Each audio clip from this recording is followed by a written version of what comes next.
clicked on this video, you're most likely someone who is very active, either in high school, has a job that takes up a lot of time, very active in other realms of the world, and you want to get your pilot's license. Well, you might think that you can't because you don't have enough time. But the answer is that you can. You can get your pilot's license, even with a ton of time. I'm personally in high school still, with sports going on, and I got my license. So yes, you can get your license. Now, will it take longer than someone who is full-time at it? Absolutely. It took me 1.5 to 2 years to get my license because I'm in high school and I have sports going on. And if you're at work or other things, it's obviously going to take longer. You might only get in 1 flight per week, which is what I averaged. 1 flight per week, with some weeks going 2 flights at a time. But the answer is that you can, and it might take a little longer, but that's all right. So, finding a flight school.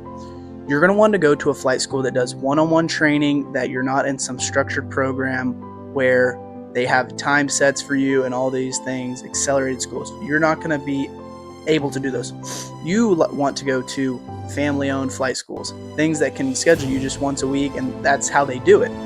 That's what they're catered for, is people like you who can't fly every day 3 times a day. All right?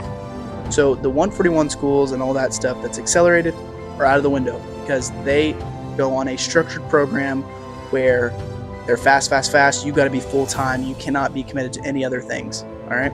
The family-owned, you can have more leisure. You can take days off. You can fly once a week, and that's okay. Now, preparing and studying, you're going to have to do that on your own, unless the school you're going to will do ground lessons with you. But here's the thing. If you're doing ground lessons there, that's another time constraint. You have to drive to the school. You have to do all this. You have to sit there and do one thing at a time. Whereas if you got an online ground school and you could study yourself, you could get more topics out the way, not have to drive to the flight school every time you want to get a ground lesson, things like that. An online ground school would be the most beneficial thing for you. That's what I did. I did all my ground training on my own, with an exception of maybe 3 ground lessons for mock orals and things like that. So if you're studying for your written test, there's lots of platforms. I'm not going to go plug one random one, but there's lots out there for you to use. For the oral exam, there's a lot of things you can do. You can literally just go on YouTube and watch mock orals till you can't watch them anymore. That's what I did. I would watch a mock oral once or twice a day just to really get myself aware with every kind of question that could be asked, everything that could be said, and every outcome that could happen on that oral. I lived and breathed the oral exam and the written exam. I studied nonstop. Because the thing is, when you can't fly every day, you're going to have leisure time at home. There's no doubt that you will. So that's when you study. You study every day. You become as well knowledgeable as you can in the books, so that when it's time, you don't have to waste time on ground lessons and money on ground lessons. And you can fly your once to twice per week and get it done fairly in a reasonable time. Now, you're not going to get it done in a month, things like that you would at an accelerated school, 3 weeks to a month. No, it's going to take a year plus, maybe. It could be shorter for you. I don't know.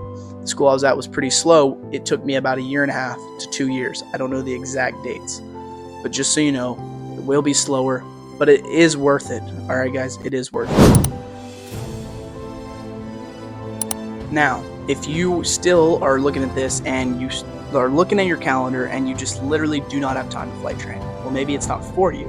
But if you do want to flight train and you know it's something that you want to do, you're going to have to get rid of some things that aren't important. Say you go play tennis once a week or something like that, you're going to have to cut that out, and you could go fly. The weekends, you don't have work, you can go fly. There's areas where you can put in flights where you might have to sacrifice other things that are fun, but flying is fun, so it's worth it if you really want to get your license. If you don't waste your time on it, because it's a very big time commitment and you have to put your all into it. You have to study a lot. You have to get rid of a lot of habits that otherwise you wouldn't have to get rid of. But if you're someone who truly wants this and you want to get your license, but you're like, I don't have time, I promise you, you do have time. You just need to fit it in. Now, is it worth it? Absolutely. Coming from someone who's been through flight training while I'm doing school, sports, everything that's related to being a teenager. I'm 17.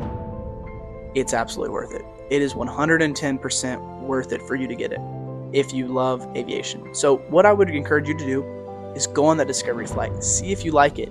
They're going to do stalls, they're going to do all that stuff. See if you like it and see if it scares the crap out of you. Even if it does, you can still do it. All right? But if you love it, there's no doubt that you should do it. Now, money. It is a very expensive thing to learn.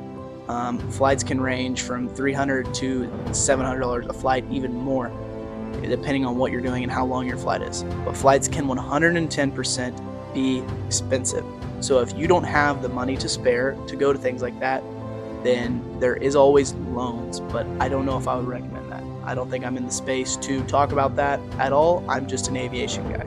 But if you have the money, and you want to start flight training, it's definitely worth it if that's the answer that you're looking for.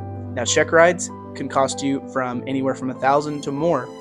If you fail the check ride the second time, it'll be a little lower. Your written test, that's expensive.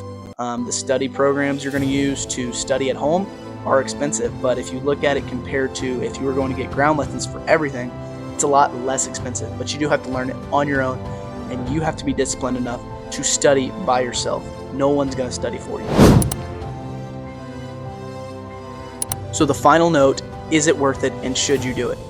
Absolutely. If you have the time and you can get things out of your schedule to make time, if you have the money or know how to get the money, and other than that, those are only things that I could see not working out. It's 100% worth it.